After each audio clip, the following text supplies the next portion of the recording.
চুবুৰীয়া ৰাজ্য অৰুণাচলৰ পৰাই অসমত চলিছে বন ধ্বংস অভিযান। চুবুৰীয়া ৰাজ্যখনৰ পৰাই বহিৰাজ্যলৈ সৰবৰাহ হৈ আহিছে চোৰাং কাঠ। প্ৰতিবেশী ৰাজ্যখনত থকা একাংশ কাঠফলা কলৰ পৰাই নিৰন্তৰ হৈছে কাঠৰ চোৰাং ব্যৱসায়। আপাৰ দিহিং বনাঞ্চলৰ সৈতে সংলগ্ন দুৱাৰমৰা বনাঞ্চল সম্প্ৰতি লক্ষ্য হৈ পৰিছে বনদস্যুৰ। বনাঞ্চলখনৰ বেবেজিয়াত মূল্যৱান হুলুং গছ কাটি অৰুণাচললৈ সৰবৰাহ কৰিছে বনদস্যুৱে। প্ৰতিদিন টাইমৰ সৰজমিন অনুসন্ধানত পোহৰলৈ আহিছে বন ধ্বংসৰ ভয়ংকৰ ছবি। এয়া চাওক, প্ৰকাণ্ড মূল্যৱান গছৰ কুণ্ডা এইদৰে পৰি আছে। এয়া সৰবৰাহ কৰিবলৈ সাজু কৰিছে সৰবৰাহকাৰীয়ে। মুঠৰ ওপৰত এই বনাঞ্চলখনত এতিয়া এইদৰে দেখিবলৈ পোৱা গৈছে যে বনদস্যুৱে যি হাতুৰা পেলাইছে, সেই বনদস্যুৰ হাতুৰাত বনাঞ্চলখন এফালৰ পৰা ধ্বংস হৈ যাবলৈ ধৰিছে। আমাক তাৰ যিখন জীয়া ছবি সেয়া দেখুৱাব বিস্তৃত ৰূপত জিতুল দত্তই। অসম চৰকাৰৰ অস্তিত্বহীন যিটো বন বিভাগ, এই বন বিভাগৰ আশীৰ্বাদৰ কাৰণে এতিয়া ৰাজ্যৰ অধিকাংশ বনাঞ্চলতে এতিয়া বনদস্যুৰ দুৰাত্ম অব্যাহত আছে। আৰু মই এই মুহূৰ্তত এটা দুখজনক ছবি মই প্ৰতিদিন টাইমৰ দৰ্শকসকলক দেখুৱাব বিচাৰিছোঁ। মই এই মুহূৰ্তত উপস্থিত আছোঁ তিনিচুকীয়া জিলাৰ অসম অৰুণাচল সীমান্তৰ দুৱাৰমৰা সংৰক্ষিত বনাঞ্চল, যিখন বনাঞ্চলৰ গছ গছনি প্ৰায় কাটি তহিলং কৰিছে একাংশ বনদস্যুৱে। আৰু এই যি বন ধ্বংস প্ৰক্ৰিয়া, এই বন ধ্বংস প্ৰক্ৰিয়াত একাংশ বন বিষয়াই হাত উজান দিয়াৰ গুৰুতৰ অভিযোগ উত্থাপন হৈছে। আমি সৰজমিন তদন্তৰ বাবে আমি দুৱাৰমৰা সংৰক্ষিত বনাঞ্চলত এই মুহূৰ্তত উপস্থিত আছোঁ। আৰু ইয়াৰ ছাত্ৰ মুক্তি সংগ্ৰাম সমিতিৰ তিনিচুকীয়া জিলাৰ সভাপতি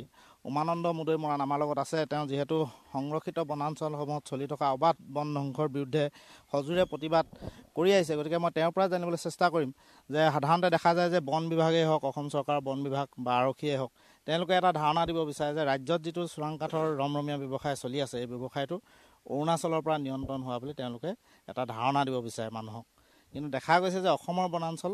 কাটি তহিলং কৰিছে একাংশ বনদস্যুৱে। এই কথাটোৰ এটা জ্বলন্ত উদাহৰণ এয়া, আপোনালোকে দুৱাৰমৰা সংৰক্ষিত বনাঞ্চললৈকে আজি আহিছে প্ৰতিদিনৰে যে জিলাখনৰ ব্যুৰো হিচাপে, মূল মানুহ হিচাপে, আৰু আহি লোকেল ৰিপৰ্টাৰক লৈ আহি আপুনি কি দেখিছে? আপোনালোকে দেখিবলৈ সম্ভৱ হৈছে, আপোনালোকৰ কেমেৰাই চাগে এইবিলাক ল'বৰ কাৰণে সক্ষম হৈছে যে দুৱাৰমৰা সংৰক্ষিত বনাঞ্চলত যি ধৰণে গছ কটা আৰম্ভ কৰিছে, এই ধৰণেৰে অন্যান্য ডুমডুমা বন সংমণ্ডলৰ অধীনৰ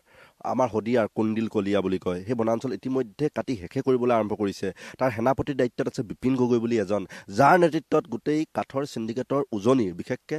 আমাৰ ডুমডুমা বন সংমণ্ডলৰ গোটেই কাৰবাৰটো তেওঁৰ সেনাপতিত্বত হৈ থকা বুলি পিনি আটাইতকৈ চৰ্চিত আৰু সকলোৰে মুখে মুখে চলি থকা এই কথা বতৰাবিলাক। এতিয়া স্পষ্ট কথাটো হৈছে, আমি কৈ থকা কথা বতৰাবিলাক কি? আমি কৈ আছোঁ যে অৰুণাচলী যিমানবিলাক কাঠৰ মিল আছে, যিমানবিলাক কাঠৰ কাৰবাৰ চলি আছে, এই গোটেই কাঠৰ মিলবিলাকলৈকে কাঠ ক'ৰ পৰা যায়, কুণ্ডাবিলাক আচলতে ক'ৰ পৰা যায়? আমি কৈ আছোঁ অসমৰ এই প্ৰান্তবিলাকৰ পৰাই আচলতে কুণ্ডাবিলাক সৰবৰাহ হয়। এয়া লাগিলে এই দুৱাৰমৰা সংৰক্ষিত বনাঞ্চল হওক, সেয়া লাগিলে কাকজান সংৰক্ষিত বনাঞ্চল হওক, এই আটাইবিলাক বনাঞ্চল কিন্তু ডুমডুমা সংৰক্ষিত বনাঞ্চলৰ অধীনৰ যিজন মৃগাংক বৰা নে কি বুলি এজন DFO আছে, তেওঁৰ সোপাধোলা নীতিৰ কাৰণে নে তেওঁৰ কমিশ্যনৰ অংকৰ কাৰণে ডুমডুমাৰ যিজন ৰেঞ্জাৰ মেহেদি হাছান নে কি বুলি আছে, তেওঁ কোনোবাখিনিত শপত লৈছে নেকি যে এই অঞ্চলটোত আটাইতকৈ বেছি জিলিকি থকা গছবিলাক হৈছে মৰাণ জাতীয় হুলুং গছ। আমাৰ বনাঞ্চলবিলাকত হুলুং গছৰ কাৰণে কোনোবা এখিনিত খুব এটা পৰিৱেশটো ভাল, ইয়াতে সাধাৰণতে হুলুং গছবিলাক হয়, আৰু এই গছবিলাক ধ্বংসযোগ্যৰ কাৰণে কোনোবা এখিনিত এই কাৰবাৰটো কৰিছে। অলপ দিনৰ আগতে প্ৰতিদিনৰ কেমেৰাই কাচিজান সংৰক্ষিত বনাঞ্চল গৈছিলে, আপোনালোকে নিজে তাৰ পৰা লাইভ কৰিছিলে, আমিও আছিলোঁ আপোনালোকৰ সৈতে, আৰু সেই কথা বতৰাবিলাকো কৈছিলোঁ যে তাত খান বুলি এজন ফৰেষ্টাৰে তেওঁ উঠি পৰি লাগিছিল যে তাত যি কেইজোপা শেহতীয়াকৈ ওখ চকুত লগা হুলুং গছ আছে, গছবিলাক কাটি তাৰ কুণ্ডাবিলাক কোনোবা এখিনিত গৈ ডিপাৰ্টমেণ্টত গৈ সজাই নথয় নহয়, ডিপাৰ্টমেণ্টত গৈ এইবিলাক ষ্টক নকৰেতো, এইবিলাক নি বেক দুৱাৰেদি সৰু ৰাস্তাৰেদি গৈ অৰুণাচলী কাঠৰ মিল পাইগৈ, আৰু তাৰ পৰা কাঠ হৈ অসমৰ এই প্ৰান্তেৰেদি আহি 1,30,000 টকাৰ চিণ্ডিকেটক দি আপোনাৰ বিপিন গগৈৰ দৰে কিছুমান লোক আছে,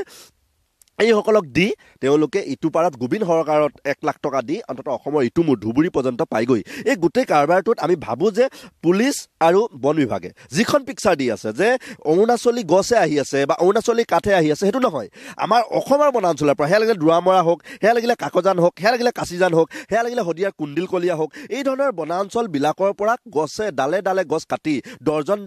গছ কাটি ইয়াৰ পৰা কুণ্ডাবিলাক অৰুণাচললৈকে নিয়া হৈছে, আৰু তাৰ পৰা কাঠ আকাৰে অসমলৈকে পাৰ কৰাই দিয়া হৈছে। আৰু গোটেই কাৰবাৰটোত পুলিচ প্ৰশাসন সমান্তৰালভাৱে আটাইতকৈ বেছি বন বিভাগৰ এই মেহেদি হাছানৰ দৰে ৰেঞ্জাৰ আৰু যাৰ পৰা চাগে কমিশ্যনৰ অংক এই মৃগাংক বৰা বুলি কোৱাজনে লয় নেকি যদি নলয় তেতিয়াহ'লে মেহদী হাছানৰ দৰে ৰেঞ্জাৰবিলাকক কিয় ৰাখিছে কাকপথাৰ ৰেঞ্জত খান বুলি কোৱা ৰেঞ্জাৰ এছিষ্টেণ্ট ৰেঞ্জাৰজনক কিয় ৰাখিছে তো এই অফিচাৰবিলাকক তেওঁ যদি ইয়াৰ পৰা ছাটাই নকৰে তেতিয়াহ'লে বুজি ল'ব লাগিব যে গোটেই কাঠৰ চিণ্ডিকেটটো হৰ্তা কৰ্তা বিধাতা উজনি হৈছে মৃগাংক বৰা তাৰ বিপৰীতে বেলেগ একো ধৰণৰ কথা বতৰাবিলাক নাহে তেওঁ দুধ কা দুধ পানী কা পানী কৰিবৰ কাৰণে এই ধৰণৰ বিষয়বিলাকক ইয়াৰ পৰা চাইডলাইন কৰাটো অতি জৰুৰী হৈ পৰিছে এতিয়া ধৰি লওক আমি বিগত বছৰ আমি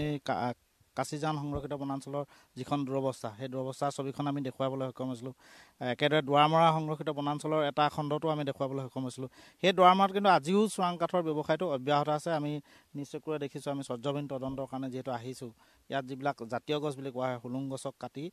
তহিলং কৰা হৈছে প্ৰকাণ্ড কুণ্ডা ইয়াত পেলাই থোৱা হৈছে ৰাজ্যৰ যিটো বন বিভাগ চন্দ্ৰমোহন পাটোৱাৰীৰ যিটো বন বিভাগ এইটো একেবাৰে অস্তিত্বহীন নেকি বন বিভাগৰ এতিয়া দায়িত্ব কি আছে আপোনালোকৰ প্ৰতিদিনৰ দৰে গণ্যমান্য চেনেলবিলাকে যেতিয়া বনাঞ্চলবিলাকত সোমাবলগীয়া হয় তেতিয়া সেই বনাঞ্চলবিলাক কোনোবাখিনি ৰক্ষা পৰে আপোনাক উদাহৰণ হিচাপে দিছোঁ আপুনি তিনিচুকীয়াত প্ৰথম যেতিয়া ব্যুৰো হিচাপে এটা আহিছিলে আপুনি তৰাণী বনাঞ্চললৈকে গৈছিলে মনত আছে বনাঞ্চলৰ ভিতৰলৈকে গৈছিলে আৰু সেই বনাঞ্চলৰ কোনোবাখিনিত আপোনালোকে নিউজবিলাক হাইলাইট কৰাৰ কাৰণে অসম প্ৰেক্ষাপটত তুলি ধৰাৰ কাৰণে সেই বনাঞ্চল আজি তাৰিখত সুৰক্ষিত হৈ আছে মহন্ত উপাধিৰ এজন ৰেঞ্জাৰে উঠি পৰি লাগিছিলে তৰাণী বনাঞ্চল শেষ কৰিবৰ কাৰণে সেইখিনি মুহূৰ্তত আপুনি ব্যুৰো হিচাপে প্ৰথম সেই নিউজ প্ৰকাশ কৰিছিলে পৰৱৰ্তী সময়ত আপুনি কাছিজান যাব লগা হ'ল আপোনালোকে যাব লগা হ'ল প্ৰতিটো চেনেল যাব লগা হ'ল আৰু গৈ তাৰ পৰা নিউজ প্ৰকাশ কৰিব লগা হ'ল তাৰপিছত কোনোবাখিনি কাছিজান বনাঞ্চল আজি তাৰিখত আমাৰ তাৰ গ্ৰাম্য অঞ্চলৰ মানুহখিনিয়ে কৈ আছে যে এতিয়া আৰু গছ কটাটো কোনোবাখিনি ৰৈ গ'ল এতিয়া আকৌ দুৱাৰমৰা আহিব লগা হ'ল আপোনালোকে জানে কাকজান আহিব লগা হৈছে এতিয়া গোটেই কাৰবাৰটোত বন বিভাগে যিখিনি দায়িত্ব আৰু কৰ্তব্য কৰিব লাগিছিল তেওঁলোকৰ ফৰেষ্টাৰবিলাকক কোনোবা এখিনিত যে এই ডুমডুমাত যে ৰেঞ্জ অফিচাৰটো ৰাখিছে তাত ৰাখি কি লাভ তেওঁলোকে এই ধৰণৰ বনাঞ্চলবিলাকত বিট অফিচাৰ হওক এই ধৰণৰ বনাঞ্চলবিলাকৰ কোনোবা এটা মূৰত তেওঁলোকে এই ধৰণৰ অফিচবিলাক কৰিব লাগিছিলে তেওঁলোকে তাত এচি ৰুমত থাকিব তেওঁলোকে তাত সেইখিনি কাঠৰ গাড়ীবিলাক কোনোবাখিনিত সংগঠনৰ ল'ৰাবিলাকে ৰখাই দিয়ে আপোনালোকে জানে অলপতে আমাৰ জিলা সমিতিৰ সহকাৰী সাধাৰণ কপিল গোহাঁইৰ নেতৃত্বত আমি কাঠৰ গাড়ী এগেইনষ্টত জেহাদ ঘোষণা কৰিছিলোঁ আৰু গাড়ীবিলাক ধৰি আমি ডুমডুমা যিজন মেহদী হাছান আছে তেওঁক আমি গতাই দিছিলোঁ কিন্তু 1400 চেপ্টিৰ প্ৰায় 40 চেমৰ কাঠ আছিল 10 চেম 11 চেম নে 10 চেমৰ কেৱল টিপি আছিল আৰু সেই গাড়ীখন কেনেকৈ মোকলাই লৈ গ'ল আমি কৈছোঁ কাকপথাৰত আমি ধৰাই দিছোঁ খানে একশ্যন নলয় এই কথা বতৰাবিলাক হৈছে আৰু ইয়াত মেহদী হাছানে আমাৰ ডুমডুমা বন সংমণ্ডলৰ এই যিখন পেঙেৰী খণ্ড বিষয়া আছে তেওঁৰ পৰা 12,000 মান নে 1200 ইয়াতে পুলি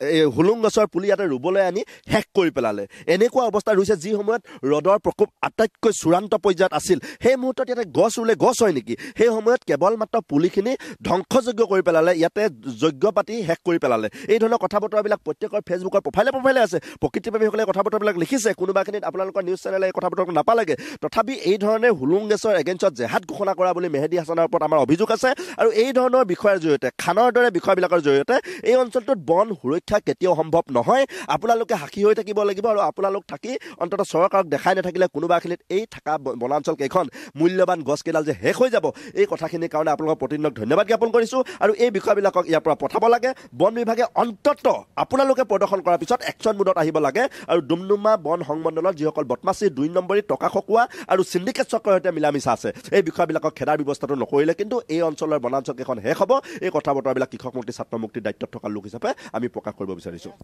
জিতুল দত্ত আপোনাক ধন্যবাদ জ্ঞাপন কৰিছোঁ জিতুল দত্তৰ সৈতে ছাত্ৰ মুক্তি সংগ্ৰাম সমিতিৰ এগৰাকী কেন্দ্ৰীয় সমিতিৰ নেতা উমানন্দ মুদৈ মৰাণ তেওঁ ইতিমধ্যে প্ৰতিক্ৰিয়া ব্যক্ত কৰিছে আৰু উল্লেখ কৰিছে যে কিদৰে চোৰাং কাঠৰ ব্যৱসায় হৈ আছে উজনি অসমৰ বিভিন্ন প্ৰান্তইদি বিশেষকৈ ডুমডুমা বনাঞ্চলিক কাৰ্যালয়ৰ অন্তৰ্গত বহু বনাঞ্চলত এতিয়া এইদৰে অবাধ বন ধ্বংসযজ্ঞ চলিছে কিন্তু এইবোৰ দেখিও নেদেখে বন বিষয়া কিংবা অন্যান্য বৰবৰীয়াসকলে